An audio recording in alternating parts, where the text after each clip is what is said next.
The Warriors fan base took a heavy blow this weekend, and the frustration is starting to boil over. It's not just about missing out on another player. It's about what that miss represents: hesitation, indecision, and a lack of urgency from a front office that used to be aggressive and sharp. We're watching the Warriors lose targets not because they're not trying, but because they're too busy waiting around for clarity on Jonathan Kuminga's situation. And while patience is a virtue in many situations, in this one, it's starting to feel like a curse. Early on, you could make the argument that it made sense. The Warriors wanted to get everything lined up, wanted to wait for the Kuminga situation to be resolved before making big moves. Fair enough. But at this point, that window has closed. Opportunities are vanishing in front of our eyes, and we just watched another one go out the door. Malcolm Brogdon, gone to the Knicks on a minimum deal. Let that sink in. The same Malcolm Brogdon who won Sixth Man of the Year just 2 seasons ago. The same Brogdon who could have stepped in as a stabilizing veteran presence, a secondary ball handler, and a leader for the second unit. And he went to a conference rival for nothing more than a minimum contract. That's not just disappointing. That's a straight-up gut punch. And look, say what you want about Brogdon's injury history or his age. The man can play. He knows how to run an offense. He can shoot. He can defend, and more importantly, he brings poise. The kind of poise that the Warriors' second unit desperately needs right now. Instead, he's headed to New York, and Dub Nation is left wondering, how do we let that happen? It also raises a bigger question. Does the Sixth Man of the Year award even matter anymore? Once upon a time, it meant something. Being the best bench player in the league was a badge of honor. Jamal Crawford, Lou Williams, Lamar Odom, guys who embraced that role and thrived in it. But now, you can win the award and still end up with no real market. Montrezl Harrell won it just 5 years ago and is now playing overseas. It's like the value of that role has been completely erased in the eyes of front offices. It's frustrating because players like Brogdon should still be respected, should still be valued, especially on a team like the Warriors that needs someone exactly like him. The worst part is there's no real excuse. The Warriors had the time. They had the resources. They had the fit. Brogdon was right there. Yet, the front office chose to remain in limbo, paralyzed by the Kuminga situation. And let's be real here.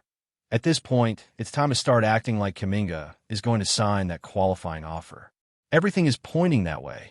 If he wasn't satisfied with the 2-year, $45 million deal already on the table, and if he's consistently leaning toward that 1-year qualifying offer, then it's time to stop waiting. Time to stop pretending like a long-term extension is right around the corner. If the Warriors are going to lose out on targets like Brogdon, they better start pivoting quickly and smartly. There's still a way to salvage this offseason, but it requires boldness and action, 2 things we haven't seen much of so far.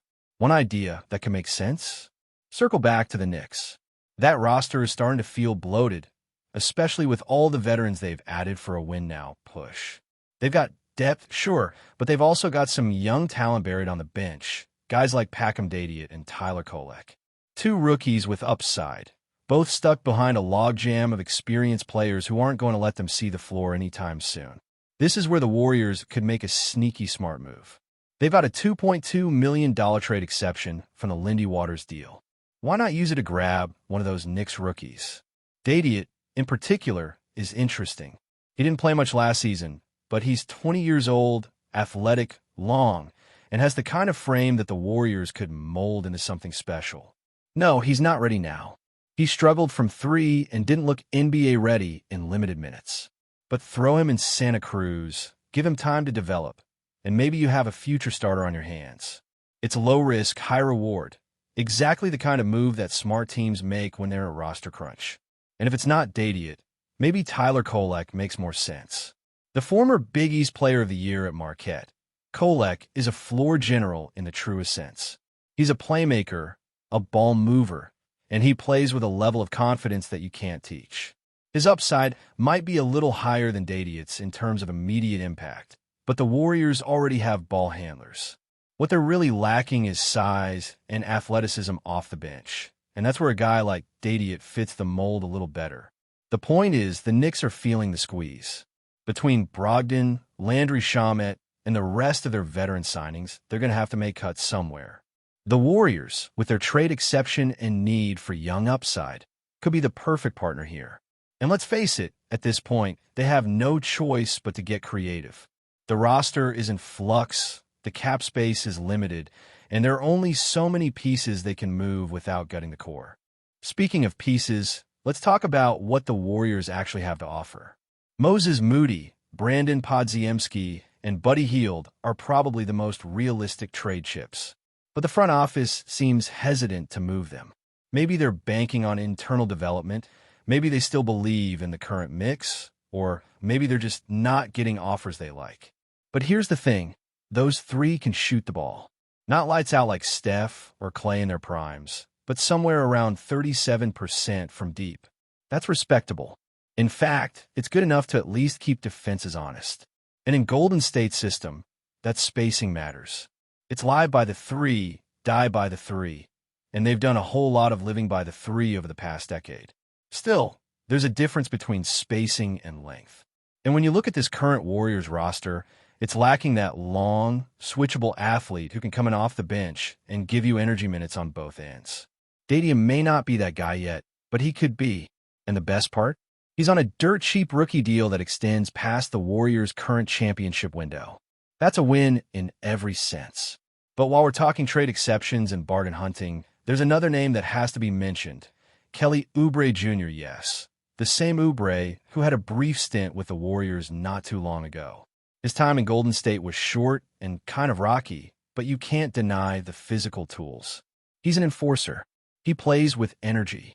He's long, athletic, and has no fear when it comes to taking on tough defensive assignments. That kind of edge is something this team could really use right now, especially alongside guys like Draymond Green and Jimmy Butler. Imagine that trio locking down the perimeter and hounding wings across the league. That's a scary thought for any opponent. Right now, Oubre is still under contract with the Sixers, but they're clearly looking to shed salary. They need room to re-sign Quentin Grimes and keep their core together, which means someone like Oubre could be available for practically nothing. Golden State still has an $8.8 million trade exception. Why not use it? The Sixers aren't demanding a haul in return. A future second-round pick that never conveys would probably get the job done. This is a chance to bring back a guy who already knows the system, already fits the culture, and can provide immediate help on both ends of the floor. No, he's not a lights-out shooter from three, but his defensive presence more than makes up for that. You don't need 5 guys shooting 40%. You need 2 or 3 snipers, and then guys who can defend, rebound, and create havoc. Oubre checks all those boxes. You bring him in, slot him into the starting 2 or 3, depending on what position Jimmy prefers, and you suddenly have a more balanced lineup. He could take on tough assignments like Giannis, LeBron, or even Anthony Edwards when that inevitable rematch with Minnesota rolls around. The Western Conference is loaded with elite forwards and big guards. You need someone who can match their physicality and intensity. Oubre gives you that. And let's not forget, this is the final stretch for this core. You're not rebuilding. You're not waiting for young talent to blossom 5 years from now. You're trying to squeeze every last drop out of the Steph Curry window. That means win now moves. That means urgency. That means making things happen, not sitting around waiting for a qualifying offer to get signed while the rest of the league passes you by. So here's the reality. Jonathan Kuminga is either going to sign that qualifying offer or he's not. But the Warriors have to stop letting that decision dictate the rest of their offseason. There are other paths, other opportunities, and they're slipping away fast. If the front office keeps dragging its feet, this team risks wasting another year of Steph's prime. And that's not just frustrating, it's unacceptable to V. And this is where the front office has to take a long, hard look in the mirror. You can't call yourself a championship contender and then move like a team that's fine with mediocrity. The whole point of building a dynasty is to keep it alive, not to watch it fade out quietly while the rest of the league gets faster, stronger, and more aggressive. Every day that passes without a decisive move is another day the Warriors lose ground. And for a team built around urgency, movement, and momentum, this current level of inaction is borderline alarming. Let's talk about the underlying issue that no one wants to say out loud. This roster as currently constructed is not good enough to win a title. Not in today's Western Conference. Not with the Lakers, Nuggets, Thunder, and Timberwolves all pushing their chips in. And definitely not with the way Boston and New York are stacking depth on the other side. The Warriors need to evolve, and they need to do it fast. You can't rely solely on Steph Curry magic anymore. As great as he is, and he still is, the weight of carrying a flawed roster for an entire season is too much, even for the greatest shooter of all time.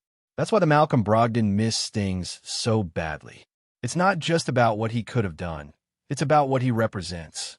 A competent veteran who's been in playoff battles, who doesn't need the ball to be effective, and who could have anchored a second unit that desperately needs leadership.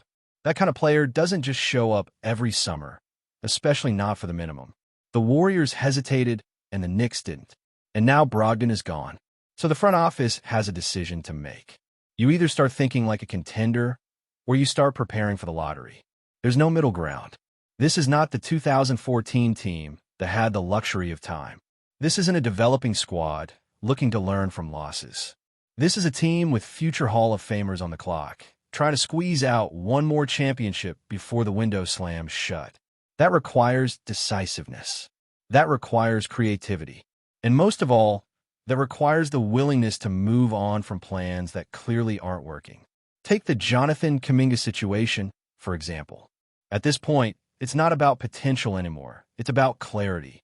Either you believe in him and sign him long-term, or you recognize the market value and trade him while you can still get a serious return. Letting the qualifying offer sit on the table and hoping the situation resolves itself is not a strategy. It's wishful thinking. The Warriors need to act like a front office that's fully aware of what's at stake. Because once Kuminga signs that qualifying offer, the leverage is gone. You lose control of the timeline. You can't trade him easily. And worse, you risk losing him for nothing next offseason. And if the Suns are truly interested, then there's your shot. You package Kuminga and get back someone like Nick Richards, Royce O'Neal, maybe a future first or two.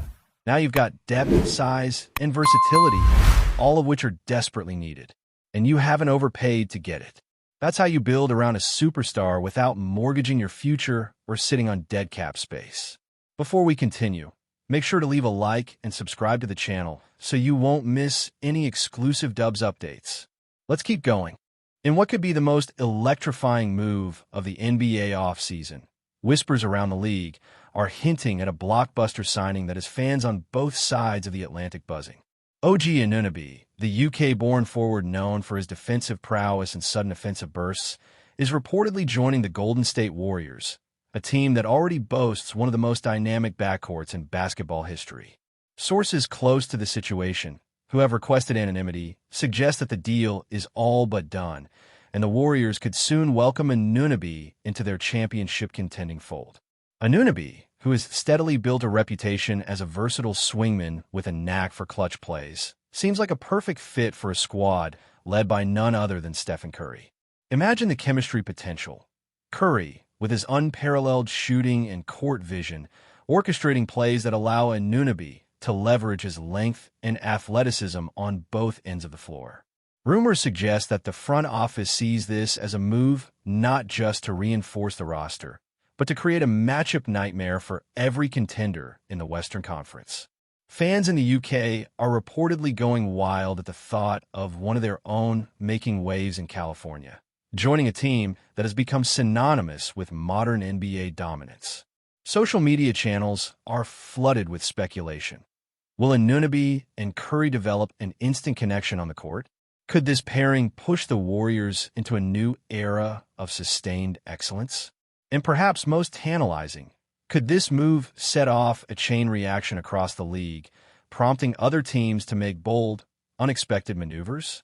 While the details of the contract are still under wraps, insiders hint at a multi-year deal that signals serious commitment from both sides. Analysts are already debating how the Warriors' offensive schemes might evolve to integrate ANUNOBY's defensive versatility, three-point shooting, and ability to switch across multiple positions. Meanwhile, conspiracy theories and dream scenarios are spreading like wildfire. What if this is the missing piece that finally silences the critics who have questioned Golden State's ability to reinvent itself post-Kevin Durant? Whether all the speculation proves true or not, one thing is undeniable. The mere rumor of OG ANUNOBY donning the Warriors' iconic blue and gold has injected a fresh surge of excitement into the league. Fans, pundits, and casual observers alike are now watching every press release, social media post, and trade whisper, eager to see if this could indeed be the start of a sensational new chapter for both ANUNOBY and Golden State. In the NBA, rumors are currency, and right now, this one is priceless. Stay updated exclusively with the latest Dub Nation news. Subscribe to our channel and hit the like button to keep getting daily updates on the Warriors. Don't forget to share your thoughts in the comments. Your input is essential for the Dubs community. Stay tuned for the next video.